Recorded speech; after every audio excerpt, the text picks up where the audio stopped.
Welcome to NewsHour, Mr. Jia.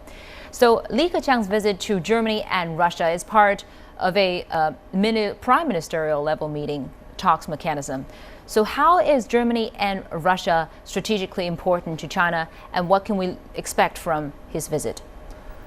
Germany is the biggest economy in Europe, and actually China's biggest trade partner in Europe.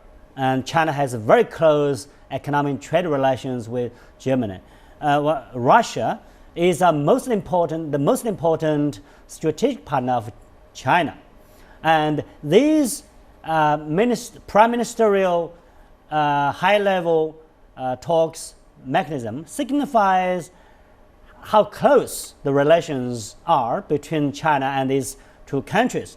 So during Premier Li Keqiang's visit to these two countries, hopefully he and the leaders from these two countries will present a roadmap for practical cooperations in key areas for the next few years. For example, during his talks with Chancellor Merkel, they will ink a strategic plan of action for the two countries for the next few years. And also during his regular meeting with the Prime Minister of Russia, they will present key areas for cooperation.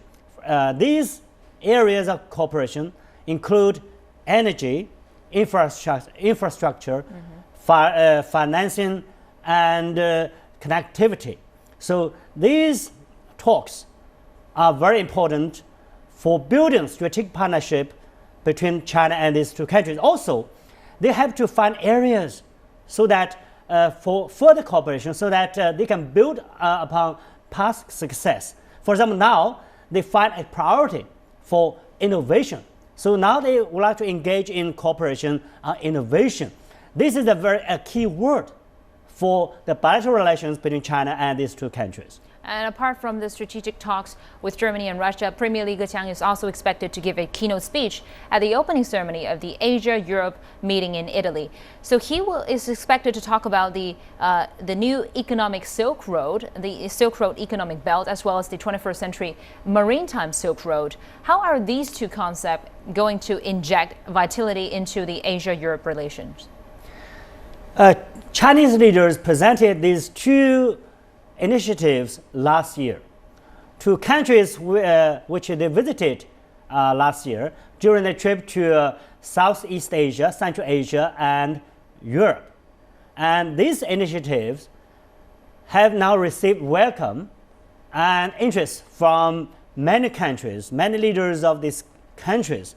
And actually, most of the members of the Asia-Europe Meeting Summit are covered by these initiatives. That is more than dozens of countries are along the route and the road, and also billions of this initiative cover billions of people.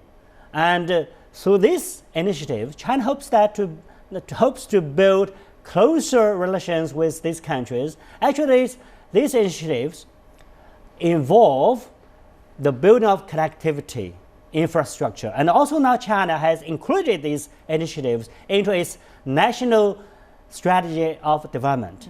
And also these constitute a priority in China's foreign policy towards these regions and countries. And also China now has set up think tanks to study these initiatives, and also these initiatives have been included in China's talks with these countries. So hopefully during the Asia-Europe Meeting Summit, Premier Li Keqiang will present these initiatives to the leaders of these countries and to elicit further support for these initiatives. And I believe that these initiatives will complement the existing mechanisms for regional integration with these countries, and they will not replace these mechanisms.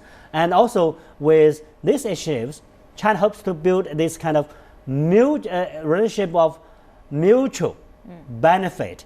And these are mutually benefit. It's a kind of win-win approach for China and these countries. Thank you very much for your analysis. That was Mr. Jia Xiudong, a senior research fellow from the China Institute of International Studies.